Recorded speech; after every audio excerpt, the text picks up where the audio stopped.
The Gates of Horn and Ivory, by Francis Rosenfeld. Chapter 1. Praise Olympus.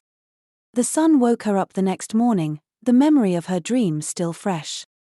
She was picnicking in her orchard, eating pomegranate seeds at dusk, while Hades, who sat beside her, watching, brought each seed to life with a light of its own as her lips touched it, just to amuse her. A group of nymphs burst into the room, giggling and shoving each other, and suddenly grew quiet when they found themselves in the presence of the goddess. A prolonged monotonous droning of odes and praise ensued, a spectacle Persephone listened to with patience and appreciation, like a good immortal would, secretly relieved when it finally ended and it was proper for her to get out of bed. The darn thing was massive, placed atop of a stepped marble platform to loom over the also enormous room, which would have been a better fit for a ballroom than a bedroom, and whose glistening white portico opened out to the sights above the clouds. Far into the distance, the peak of Mount Olympus poked through them, a vision in rose and lavender, halfway between dream and reality.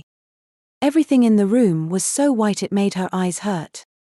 The walls, the ceilings, the floors, the benches surrounding the walls, everything was made of white marble, polished until its shine gained a wax-like quality.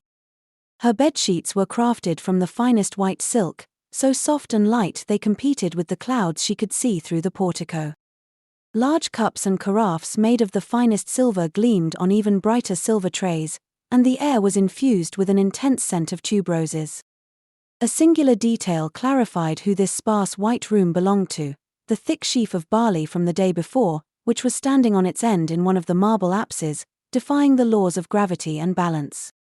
She squinted to adjust her sight, and jumped on the bed, filled with the energy of youth, all but forgetting the decorum of her goddess status. "My heart is filled with gladness at your return, mistress." Her personal daimona, Angelos, advanced to the center of the room, bowed with a flourish at her feet and retrieved a rather long scroll, waiting for the response protocol demanded before going into its details. Praise the wisdom of Olympus. Persephone swallowed a yawn, trying in vain to look dignified after the jumping on the bed routine. Strange how coming back to her childhood home always returned her demeanor to a childlike state. Your mother hopes you had a restful sleep and reminds you to forsake the asphodel crown when you visit the temple of Asclepius. The sick take exception. Will there be any special orations you prefer during your visit? Whatever you see fit, I don't have a preference. Why am I visiting the temple of Asclepius? A special devotion was offered in your honor by King Eumenes, seeking your help in the war against Perseus of Macedon. My help? At the temple of Asclepius? Does he know who I am and what I do? Yes, mistress. And yet, he seeks your favor. Stoics, she thought. The world is becoming strange indeed. What else is on today's schedule? Queen Laodice brings you an offering of grain and honey and seeks favor for her departed husband, Mithridates. She wants to host a banquet in his honor and asks for your dream visitation and advice. Given her departed was poisoned at one, and as of yet is not sure it was not by her hand, I find the idea rather ironic. So, do you deny her? No. King Mithridates also insists his horse could talk and sends constant requests to till the asphodel meadows because he says he's allergic to them. What else? Barley planting needs to start today, with your blessing. You have it. Next. The Telesterion requested the honor of yours and your mother's presence to go over the ritual. The list unfolded for the next hour, as the light in the sky changed, trailing behind Aelios's golden chariot. Would that be all, mistress? Angelos dared ask, after a long pause during which Persephone seemed to be lost in her faraway world. Yes, thank you. Tell my mother I'll be ready in a minute. Angelos bowed again and retreated backwards, closing the door behind her without noise. 3 worlds, Persephone thought. 3 worlds, each one different. Why would this one be better than the other 2? In truth, she had very little knowledge of the oceanic realm, which surrounded her home, and lent it its waters to serve as agents of change and portals between worlds. She already missed her home, the kingdom of the tonic gods, a place filled with riches beyond measure, guarded by fearsome beasts and daemons, a place beyond fear, entreatments, and the ambitions of the mortals, where love always awaited her. People dreaded her realm, the place from which all abundance pours forth.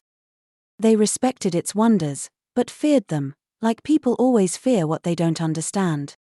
Hades kept no secrets from her, not even Tartarus. The Furies bowed before her in obedience, and even the fearsome Cerberus laid his heads in her lap, whimpering softly like a puppy, to be acknowledged by his mistress. In her fantastic grove, fast-growing poplars shivered in the twilight, with trembling leaves of glistening old gold. The grove extended all the way to the ocean's shore, where the Isles of the Blessed shimmered in the distance, surrounded by mists. There the righteous enjoyed their eternal existence outside of time, far away from the whims of ruling gods.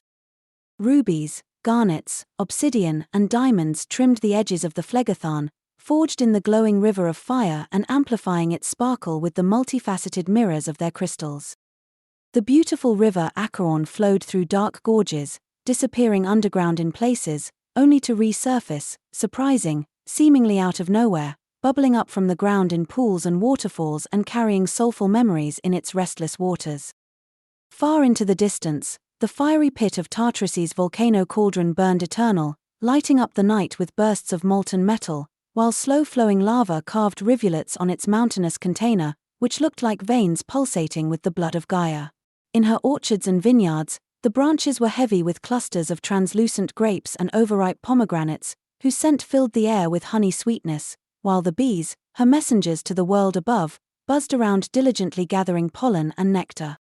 On the edge of the asphodel meadows, whose spires of honeysuckle fragrant flowers reached up to the sky like glowing torches, the river of forgetfulness and peace, the Lethe, bubbled softly, barely a whisper, between the rocks of the Hall of Sleep. In this place where neither sounds nor sunlight were allowed, surrounded by clumps of red poppies, Hypnos enjoyed his perpetual slumber on ebony benches upholstered in black silk. Beyond the Hall of Sleep lay the land of dreams, a place where reality ended and fantasy began, a realm populated by dream tribes, whose denizens bore no allegiance to the rules of reality, or even to truth, and who sprung into the world through the enormous gates of horn and ivory that kept guard at its borders. The gates were tall, 40, maybe 50 feet, intimidating in their monumental size, even for a goddess, and the legend said true dreams came through the horn gates and false dreams through the other. Their humbling height was meant to serve as a reminder, even to the gods, that truth and falsehood were absolute, and served no master, but Persephone had experienced enough of the world's mirages to know false and true changed hands all the time, with one shift in perspective, with one minor detail, until the whole world is fantasy and both gates equally bear truth. So, she simply admired their exquisite craftsmanship, the work of the Titans, maybe, as one would the monumental cenotaphs of a lost civilization, a warning to its descendants not to make the same mistakes. Or maybe those impressions were just figments of the ivory gate playing with her mind.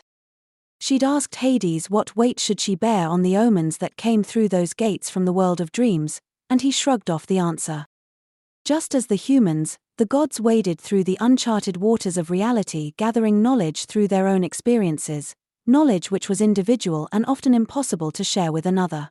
Whether your life is the fleeting flash of a mortal fate or spanning eons, like that of the gods, you experience it inside a tiny cocoon of what you can feel, sense, and know, and that ends up being your ultimate truth.